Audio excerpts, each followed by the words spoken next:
आदिवासी कहते हैं कि जल, जंगल और ज़मीन इन पर हमारा अधिकार है, हमें इनसे अलग नहीं किया जा सकता। सरकार कहती है कि इन पर तो हमारा अधिकार है। 6 अप्रैल 2022 को छत्तीसगढ़ राज्य सरकार ने हसदेव अरण्य के परसा कोल ब्लॉक में माइनिंग के लिए, कोयला निकालने के लिए राजस्थान राज्य विद्युत उत्पादन निगम लिमिटेड कंपनी को अपनी अंतिम स्वीकृति दे दी। सरकार के यह निर्णय लगभग दशक भर से संघर्ष कर रहे आदिवासी, स्थानीय निवासी, पर्यावरण हितैषी और बहुत सारी संस्थाओं के प्रयास पर पानी फेरने जैसा है। नमस्ते दोस्तों, मैं हूं विक्रम सिंह। साल 2009 में हसदेव अरण्य क्षेत्र को नो गो जोन घोषित किया गया था, लेकिन इसका यह स्टेटस ज़्यादा दिन तक नहीं रहा। साल 2007 में तत्कालीन केंद्र सरकार ने हसदेव अरण्य के 3 कोल ब्लॉक्स को राजस्थान राज्य विद्युत उत्पादन निगम लिमिटेड कंपनी को अलॉट किया था, वहां से कोयला निकालने के लिए। और ये 3 कोल ब्लॉक्स है, पहला परसा कोल ब्लॉक, दूसरा Parsa east end Kete Basan coal block और तीसरा है अपना केटे एक्सटेंशन कोल ब्लॉक। इन तीनों कोल ब्लॉक्स के अंदर अरबों टन कोयला दबा हुआ है। देखिए, कोल ब्लॉक्स को केंद्र सरकार अलॉट करती है और उन कोल ब्लॉक से कोयला निकालने के लिए अंतिम स्वीकृति राज्य सरकार देती है। इन दोनों प्रोसीजर के बिना, इन दोनों के सहमति के बिना कोई भी कंपनी किसी कोल ब्लॉक से कोयले का एक टुकड़ा भी नहीं उठा सकती। और इन तीनों कोल ब्लॉक में से PEKB यानी परसा ईस्ट केटेबासन कोल ब्लॉक में कोयला निकालने का काम साल 2013 से ही चल रहा है। और इस कोल ब्लॉक में कोयला निकालने के लिए अंतिम स्वीकृति हमारी तत्कालीन भाजपा सरकार ने दिया था। हसदेव अरण्य को बचाने की लड़ाई आज की नहीं है, ये लड़ाई तब से चल रही है जब से स्थानीय लोगों को पता चला कि इस क्षेत्र में माइनिंग होने वाली है।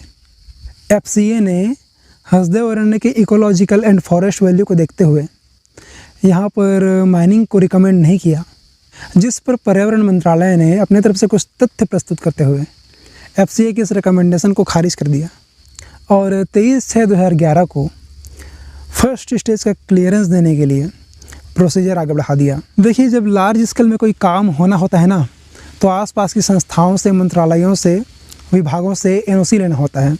वैसे इसमें भी NOC लेना पड़ता है पर्यावरण मंत्रालय से, और कहीं पर टाइगर कंजर्वेशन, कहीं पर और कुछ है, तो उन सब से ना क्लियरेंस लेना होता है, पहले NOC लेना होता है।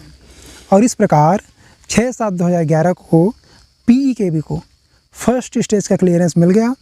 इसके कुछ महीने बाद ही, लगभग साल भर बाद, 15/3/2012 को इसको सेकंड स्टेज का भी क्लियरेंस मिल गया। और इस प्रकार तत्कालीन छत्तीसगढ़ सरकार ने 28/3/2012 को राजस्थान राज्य विद्युत उत्पादन निगम लिमिटेड कंपनी को PEKB कोल ब्लॉक में ओपन कास्ट माइनिंग करने के लिए मंजूरी दे दी। यह एक कैप्टिव कोल ब्लॉक है और यहाँ से कोयला निकालने का ठेका अडानी इंटरप्राइजेस को मिला है। उस समय भी इस कोल ब्लॉक को बंद कराने के लिए कई संस्थाएं और लोग सामने आए, लेकिन इस कोल ब्लॉक को बंद नहीं कराया जा सका। मिस्टर सुदीप श्रीवास्तव नाम के एक व्यक्ति ने 28/3/2012 के सरकार के फैसले के खिलाफ नेशनल ग्रीन ट्रिब्यूनल में एक केस फाइल किया, जिस पर सुनवाई करते हुए 24/3/2014 को NGT ने PEKB में अगले आदेश तक माइनिंग बंद करने का आदेश दिया। NGT के इस आदेश को सुप्रीम कोर्ट में चैलेंज किया गया और माननीय सुप्रीम कोर्ट ने NGT के इस माइनिंग को बंद करने वाले आदेश पर स्टे लगा दिया। और तब से लेकर अब तक उस कोल ब्लॉक में कोयला निकालने का काम चल रहा है। फर्स्ट फेज़ का काम कंप्लीट भी हो गया है, सेकंड फेज़ के लिए अप्रूव। माइनिंग का काम स्टार्ट होते ही इसके साइड इफ़ेक्ट्स दिखने लगे। धीरे धीरे आदिवासी लोग, स्थानीय निवासी लोग इसके भारी विरोध करने लगे। शायद तत्कालीन विपक्ष को इस समय एक बहुत बड़ा वोट बैंक दिखा होगा। उन्होंने अपने राष्ट्रीय अध्यक्ष माननीय राहुल गांधी जी को छत्तीसगढ़ के दौरे पर बुलाया और जून 2015 में राहुल गांधी छत्तीसगढ़ आए और हसदेव क्षेत्र के मदनपुर गांव में जाकर एक बहुत बड़ी जनसभा को संबोधित किया। और उन्होंने आदिवासियों से कहा कि आपकी इस लड़ाई में हम आपके साथ हैं। लेकिन साल 2018 से ही एक और coal block, Parsa coal block को खोलने की तैयारियां शुरू होने लगी। परसा कोल ब्लॉक में साइट विजिट के लिए पर्यावरण मंत्रालय ने 3 सदस्यों की एक सब कमेटी बनाई और ये सब कमेटी 8/1/2019 को साइट विजिट के लिए परसा कोल ब्लॉक गई। लेकिन इस कमेटी के एक सदस्य Shri SS Bajaj, nodal officer Chhattisgarh, इस विजिट पर नहीं गए थे। इस कमेटी का मुख्य उद्देश्य साइट विजिट करके आगे रिपोर्ट सौंपना था। हसदेव बचाओ अभियान के आंदोलनकारी इन सब एक्टिविटीज़ पर नज़र रखे हुए थे। अब उनको समझ में आ गया था कि पानी सर से ऊपर जाने वाला है और उन्होंने अपने आंदोलन को तीव्र कर दिया। इसके बाद वो बड़े बड़े अधिकारियों को, बड़े बड़े मंत्रियों को ज्ञापन सौंपने लगे। पुलिस के पास शिकायतें भी दर्ज कराई, लेकिन उनका कहना है कि इससे कुछ खास फायदा नहीं हुआ।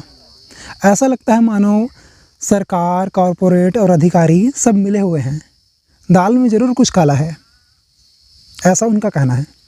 परसा कोल ब्लॉक के विरोध में और हसदेव अरण्य को बचाने के लिए 2019 में इन्होंने 75 दिनों तक बैठकर धरना प्रदर्शन किया। अक्टूबर 2021 में 300 किलोमीटर पैदल चलकर ये रायपुर गए मुख्यमंत्री और राज्यपाल से मिलने। इनकी ये अपील थी कि हसदेव क्षेत्र में माइनिंग का काम निरस्त हो। और 2019 में जो ग्राम सभा से प्रस्ताव पारित हुआ था वो एक फर्जी ग्राम सभा से पास हुआ था, इसकी जांच हो। लेकिन रायपुर में भी इन्हें आश्वासन के सिवाय और कुछ नहीं मिला। आदिवासियों के तमाम संघर्षों, कोशिशों के बावजूद राज्य सरकार ने 6 अप्रैल 2022 को परसा कोल ब्लॉक में माइनिंग के लिए मंजूरी दे दी। PEKB कोल ब्लॉक में सेकेंड फेज़ की माइनिंग के लिए मंजूरी मार्च महीने में ही मिल गई थी। राज्य सरकार का यह कदम बरसों से संघर्ष कर रहे आदिवासी, स्थानीय निवासी, पर्यावरण हितैषी और बहुत सारी संस्थाओं, इनके मेहनत पर पानी फेरने जैसा है। राज्य सरकार द्वारा अनुमति मिलने के 20 दिन बाद की बात है। आदिवासी जंगल में अपने देवी देवताओं की पूजा कर रहे थे 26 अप्रैल 2022 को, और उसी दरमियानी रात 27 अप्रैल की सुबह 3 बजे अडानी इंटरप्राइजेस के कर्मचारी पुलिस बल के साथ आकर 300 पेड़ों को काट देते हैं। उसके बाद तो ये मामला जंगल की आग की तरफ फैल गई, पूरे सोशल मीडिया में फैल गया, सब तरफ फैल गया और बवाल हो गया। यह क्षेत्र संविधान की 5वीं अनुसूची के अंतर्गत आती है, जिसके तहत यहाँ पर केंद्र या राज्य किसी भी सरकार का कोई भी कानून डायरेक्ट लागू नहीं हो सकता। 1996 के पेशा कानून के तहत यहाँ पर भूमि अधिग्रहण करने के लिए या फिर खनन करने के लिए ग्राम सभा की सहमति जरूरी है।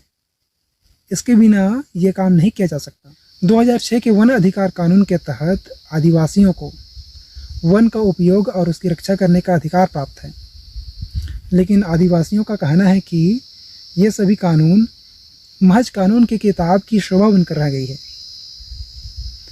जमीनी स्तर पर ये नज़र नहीं आते, ये उनका कहना है। हसदेव अरण्य बचाओ संघर्ष समिति द्वारा हाई कोर्ट में एक अपील दायर की गई थी कि 1996 के पेशा कानून को यहाँ पर दरकिनार किया जा रहा है, जिस पर सुनवाई करते हुए माननीय हाई कोर्ट ने कहा कि कोल एरिया बेयरिंग एक्ट के तहत ग्राम सभाओं से सहमति लेना जरूरी नहीं है। हसदेव अरण्य 1,70,000 वर्ग किलोमीटर में फैला हुआ एक विशाल जंगल है। यहाँ पर सैकड़ों प्रजाति के जीव जंतु पाए जाते हैं और सैकड़ों हाथियों का यह घर है। छत्तीसगढ़ का मानसून इससे प्रभावित होता है। हसदेव नदी इसी जंगल से निकली है जिस पर बांगो जलाशय बना हुआ है, और बांगो जलाशय से लाखों हेक्टेयर जमीन सिंचित होती है। यह जंगल पुरखों से आदिवासियों का घर रहा है, लेकिन ये बात भी सच है कि हवा पानी की ही तरह बिजली भी आज हमारी मूलभूत ज़रूरत बन चुकी है। अगर 1 घंटे के लिए बिजली चली जाती है तो हम बेचैन हो जाते हैं। सरकार का मत है कि देश के ऊर्जा ज़रूरतों को पूरा करने के लिए कोयला जरूरी है। आदिवासियों और स्थानीय निवासियों का कहना है कि हमारे लिए जल, जंगल और ज़मीन ये ज़रूरी है।